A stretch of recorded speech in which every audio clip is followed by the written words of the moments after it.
PNM is investigating what caused a massive power outage in the Northeast Heights. Nearly 3,000 customers in the Montgomery area between Eubank and Wantabo lost power around 2:30 this morning. Crews have switched those customers to a different power source system, so those customers should now have power. And PNM says this all happened because a cable underground failed, but right now PNM does not know why this happened. Crews are set to fix this cable later today. We'll let you know when that happens.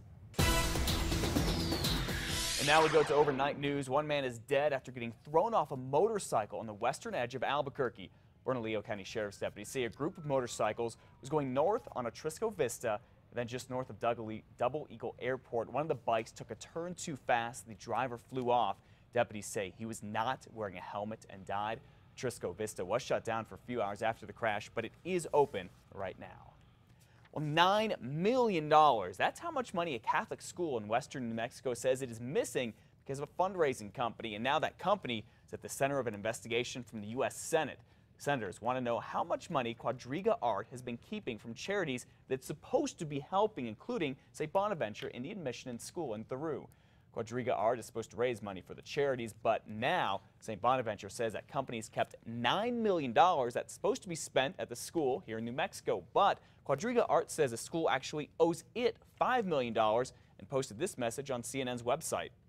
70 years my family's been doing this, serving the community, making a difference in the world. Not once have we ever been fined. Not once have we ever been charged. We get inquiries all the time.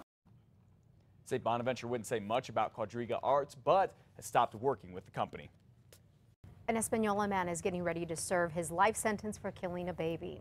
Nathan Montoya was sentenced yesterday. He was found guilty of killing his girlfriend's 17-month-old goddaughter while he was babysitting her in March of 2011. Authorities say he admitted to picking the baby up, violently shaking her, among other things. They say marijuana was also found in the baby's system. An Albuquerque woman who police say ran over a child with her car is waiting to find out how long she'll spend in prison for it.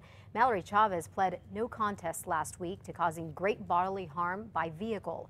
An investigation revealed she slammed into Kaylin Ford on a street in the South Valley 3 years ago. Chavez did not have a driver's license at the time because she had repeatedly failed the test. She could get more than 4 years in prison. The man accused of attacking a 10-year-old girl at a bus stop in Albuquerque this week is now on suicide watch. Police say Victor Anaya was upset because some kids from Montezuma Elementary School were playing at his apartment complex while waiting for their bus on Wednesday. Police say Anaya ended up cutting the girl's leg with a pocket knife and then stole her backpack. He's now charged with aggravated battery and child abuse.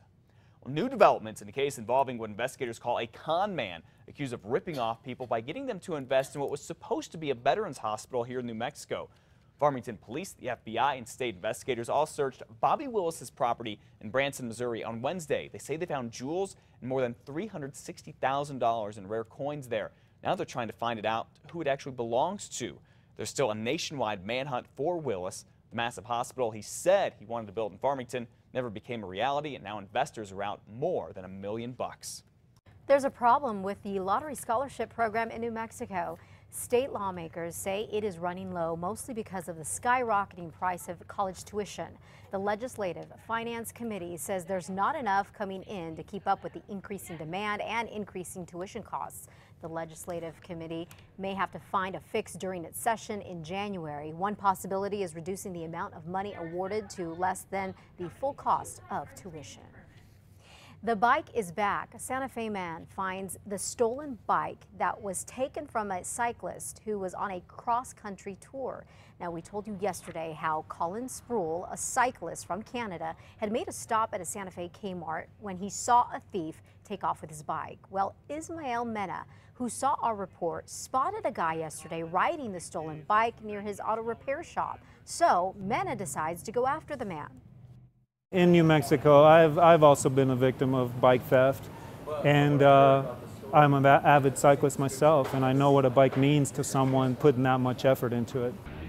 Mena says when the man on the bike saw him coming, he stopped, dropped the bike, and took off running. What a good Samaritan, I say.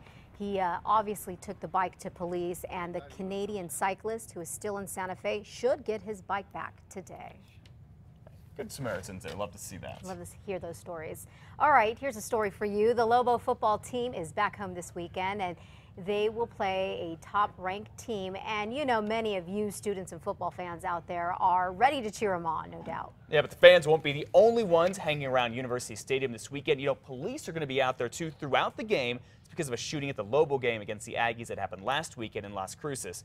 News 13's David Romero is live at UNM Stadium this morning. David, I know you talked with a lot of students and fans yesterday. Are they at all concerned about safety this weekend? Well, Matt, some of those students we spoke with at UNM yesterday said they are a little worried about the safety concerns, but they say that won't keep them from coming here to Lobo Stadium behind me to cheer on the Lobos this week. And now the Lobos will be taking on 24th ranked Boise State on Saturday, and attendance is expected to be huge with the Lobos coming off a win.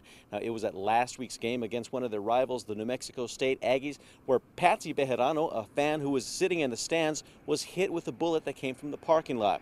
Now, she was taken to the hospital and is okay. UNM police do patrol the games here in Albuquerque, but after the shooting, they have decided they will stick around for the entire game. And that's something that is easing the worries of students. I know UNM really tries to make their campus a really safe and well-known campus around, and I think they do that really good at the football games and all the sporting events that they have here.